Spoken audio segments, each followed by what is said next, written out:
Good evening. Welcome back to the channel. And if you're new to the channel, welcome. And for my returning subscriber, thanks for coming back. This channel is all about educational material to let you to just document my journey about wealth building generational wealth for my kids, grandkids, and coming from nothing to something.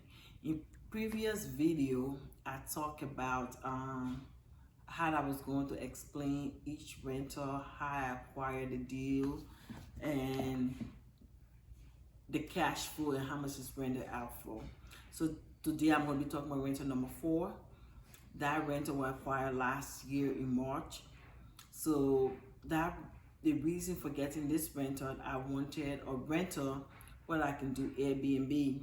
And the reason for getting an Airbnb was when you're doing real estate, if you have rental property, all of your losses, like the depreciation, your taxes, your mortgage insurance, all those things are business expense. But because real estate is not considered active income, it can cross over to your W-2 to offset your W-2.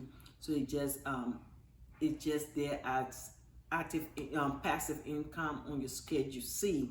So for it to transfer over to your W-2 to offset it, there's two means. One is you have to be a real estate professional. Real estate professional, you have to prove to the IRS that you devoted 750 hours working as a real estate professional, or you could use the loophole. And the loophole is to get a rental where you can do Airbnb, or you need just one. And that rental, you have to prove to the IRS you work 100 hours more than anyone else in that rental. Once you can prove that, all of your passive losses will cross over to your active income and offset it. Investor would do that. Again, some people get a 50, 75,000, 80,000 refund. So I was trying to use that loophole to see if I could accelerate my purchases to acquiring more rental if I got a decent income return.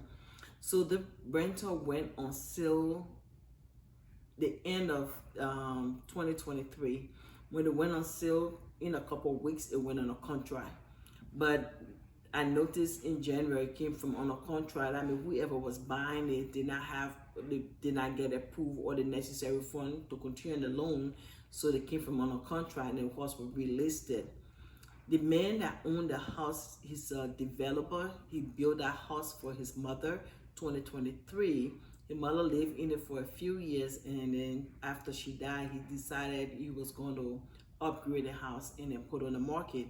He did a lot of upgrades on the house and put on the market. But since after that house came from on a contract, nobody could buy it again, and there was a house right adjacent to that house went on auction, a state auction, and got sold for 300 plus thousand. So he was hoping that he could have done the same and pull his mother house up for a state auction. So the house was listed for auction. I saw the house, I liked the little house. I said, well, let me go ahead and register for this auction. I did. Visited the house with my 2 girls. They like it too. Beautiful house. So the auction started. When the auction started, for a couple of weeks, I was in the lead of the auction. So mind you, that house was listed for $310,000. And you're in mind, I was in the lead for 200s, lower 200s. But the day the auction concluded, someone came and we bid it back and forth. At the end, they dropped out, and I ended up winning the auction for $247,000.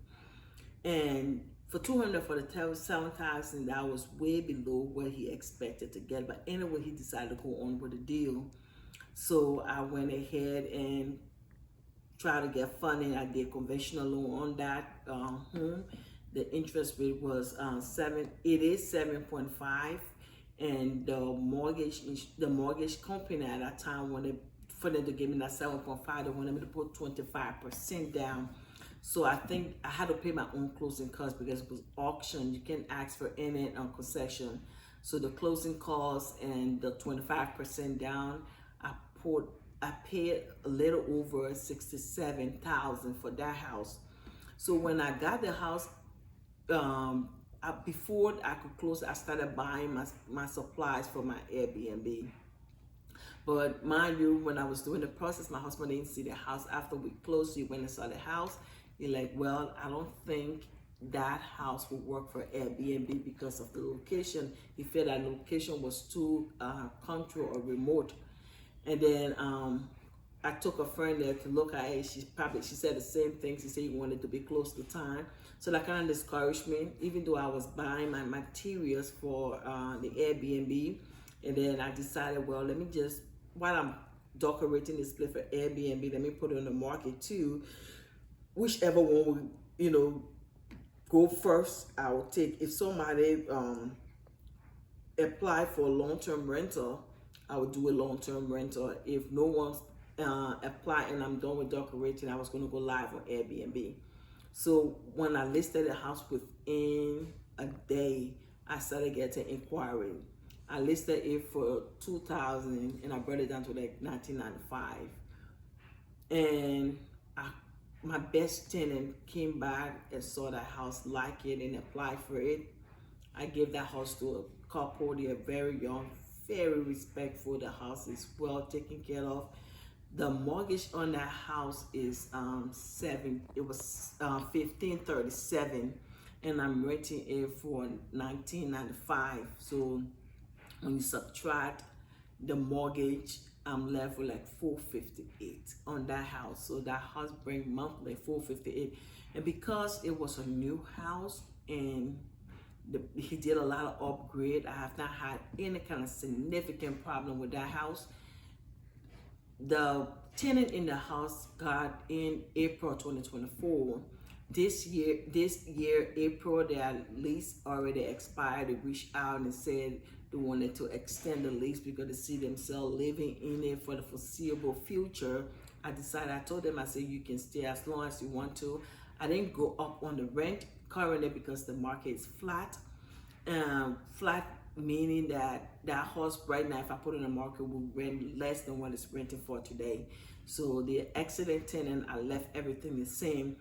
Within a year since I had that house, the only problem I've had on that house, one was the gas heater ran out of gas. I didn't know that the tankless water ran on gas. So for the gas company to go over there and do their inspection and get it running again, it cost me $712. And then the second one was the garage door opener this year stopped functioning.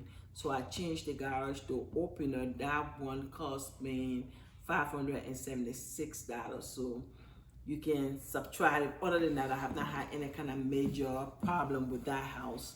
And when I bought that house, when they did the appraisal, it appraised for $295. So I was walking into an equity of almost how to call it, $147, $295, about $38,000 worth of equity.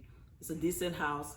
It's still going great. So I'm just gonna keep it there with the tenant I have. I don't have Airbnb currently.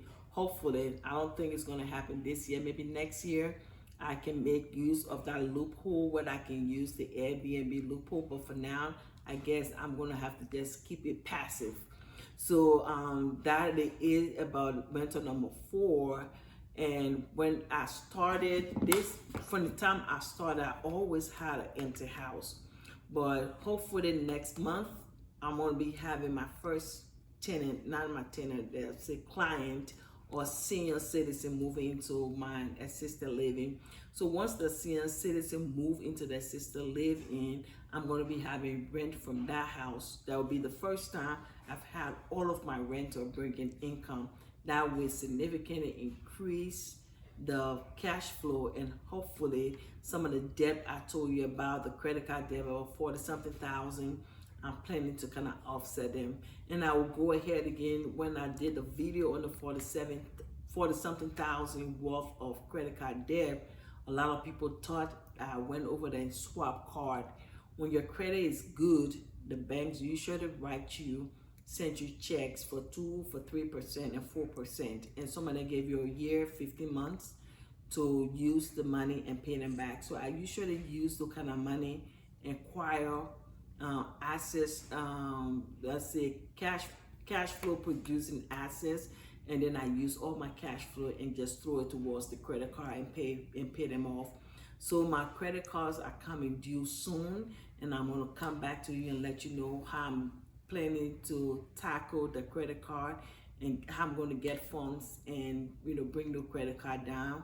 And then when I get my senior citizen move in, I will let you know how much that house is paying in rent and how much cash flow we are getting out of that house.